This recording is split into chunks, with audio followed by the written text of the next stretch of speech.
भारत पाकिस्तान के बीच तनाव कुछ नया नहीं है, लेकिन इस बीच पाकिस्तान की बैंड जरूर बजी हुई है। पहलगाम हमले के बाद से ही पाकिस्तान सिर्फ ये सोचकर डरा हुआ है कि कहीं भारत कोई बड़ा अटैक न कर दे। फिर भी एक तरफ वो भारत को परमाणु बम मिसाइल अटैक की धमकी दे रहा है, तो वहीं दूसरी तरफ वो अंतर्राष्ट्रीय मंचों पर जा जाकर अपना दुखड़ा भी रो रहा है। तो चलिए एक झटका पाकिस्तान को और दे देते हैं और उसको उसकी असली जगह दिखाते हैं कि वो कितना नीचे और हमारा भारत उससे कितना ऊपर है। यानी कम शब्दों में कहें तो पाकिस्तान कितना पानी में है, ये बता देते हैं। सबसे पहले बात करते हैं ग्लोबल फायर पावर 2025 की एक रिपोर्ट की, जिसके अनुसार 145 देशों की मिलिट्री पावर की लिस्ट में भारत दुनिया में चौथे स्थान पर है, जबकि पाकिस्तान 12वें पर है। यानी कि पाकिस्तान के मिलिट्री पावर भारत के आगे कुछ भी नहीं है। अब इसमें अगर थोड़ा डिटेल में बात करें तो आपको कुछ आंकड़ों से समझा देते हैं। जहां पर सेना की बात करें तो भारत के पास सैनिक 14.55 लाख, रिजर्व जवान 11.55 लाख, पैरामिलिट्री जवान 25.25 लाख है। तो वहीं अगर पाकिस्तान की बात करें तो उसके पास सैनिक 6.54 लाख, रिजर्व जवान 5.5 लाख, पैरामिलिट्री जवान 5 लाख है। हथियारों पर अगर चर्चा करें तो हथियारों के आंकड़ों से आपको समझाते हैं कि हथियार किसके पास कितने हैं।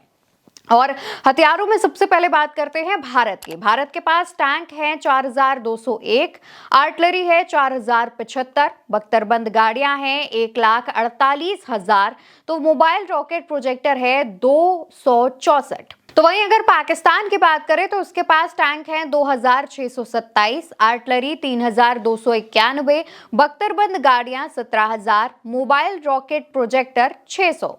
तो यानी कुल मिला के ये समझिए कि पाकिस्तान के पास भारत के मुकाबले आधी सेना भी नहीं है। और अगर हथियारों पर बात करें तो मोबाइल रॉकेट प्रोजेक्टर को छोड़कर बाकी लगभग सभी चीजों में पाकिस्तान भारत से बहुत पीछे है। जहां एक तरफ भारत के पास अर्जुन टैंक, T-90 भीष्म जैसे खतरनाक tank, Pinaka rocket system, BrahMos missile समेत बोफोर्स और होवित्जर तोपें हैं, तो वहीं पाकिस्तान के पास जो टैंक हैं वो भारत के मुकाबले आधे हैं और उनमें से आधे तो जंग भी खा चुके हैं। इस बात को फरवरी 2021 में पाकिस्तान आर्मी चीफ जनरल कमर बाजवा ने खुद मीडिया को बताया था।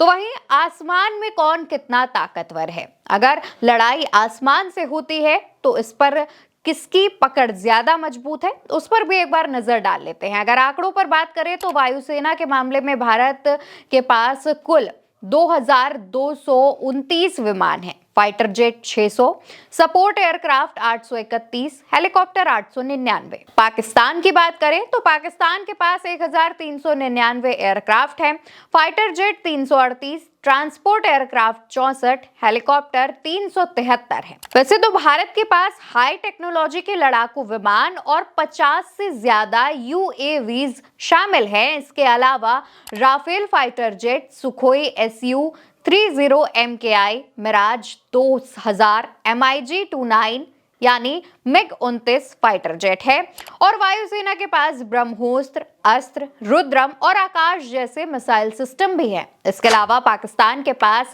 565 ट्रेनर एयरक्राफ्ट है और 57 अटैक हेलीकॉप्टर और 4 एयरबोर्न टैंकर भी हैं। यहाँ भी भारत की वायुसेना न सिर्फ संख्या में बल्कि युद्ध क्षमता और रेंज में भी काफी आगे है। दूसरी तरफ एक मीडिया रिपोर्ट के मुताबिक भारत की नौसेना में कुल 1,42,252 एक्टिव सैनिक और 150 युद्धपोत हैं।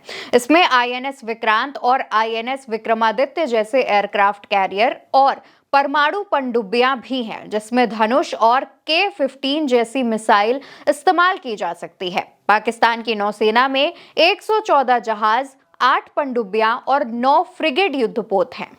हालांकि कहा जा रहा है कि पाकिस्तान ने हाल के वर्षों में अपनी समुद्री ताकत बढ़ाई है, लेकिन भारत की नौसेना रेंज, नेटवर्किंग और परमाणु क्षमता में कहीं ज्यादा आगे है। वहीं अगर युद्ध होता है तो चीजें इस बात पर भी निर्भर करेंगी कि कौन सा देश कितने दिन तक युद्ध में टिका रह सकता है। इसके लिए देश के पास पैसा भी होना चाहिए, जिससे वो इमरजेंसी में अपनी सेना की मदद करता रहे।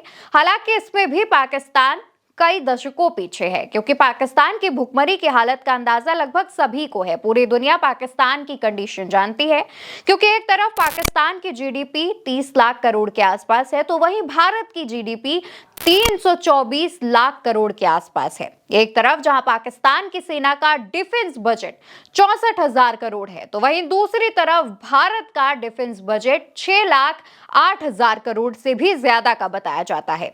तो दोस्तों, यानी कि पहलगाम का अगर बदला भारतीय सेना की तरफ से लिया जाता है और अगर पाकिस्तान खुद सामने से युद्ध करने का इच्छुक है, तो उसे इन सब आंकड़ों पर भी एक बार ध्यान दे लेना चाहिए और अपनी स्थिति भी पहचान लेनी चाहिए। सिर्फ आतंकियों के बल पर अगर पाकिस्तान सोचे कि वो युद्ध जीत लेगा, तो ऐसा मुश्किल है। वहीं दूसरी तरफ पाकिस्तान लगातार अमेरिका और बाकी बड़े देशों के पास जाकर के गुहार ये भी लगा रहा है कि भारत को समझाया जाए कि बातचीत करके हल निकाला जाएगा। लेकिन देखने वाली बात होगी कि क्या पाकिस्तान इसी तरीके से डरता रहेगा और दूसरे देशों के पास जाकर गुहार लगाता रहेगा, या फिर वो बड़ा जो खुद को मिसाइल अटैक, परमाणु बम का जखीरा रखने वाला देश बताता है, तो वो भारत के खिलाफ कोई अटैक करने की दम भी रखता है। फिलहाल इस पूरे आंकड़ों पर, इस पूरी खबर पर आपका क्या कहना है, आप क्या सोचते हैं, कमेंट सेक्शन में बताइए और उल्टा चश्मा यूसी को सब्सक्राइब करिए।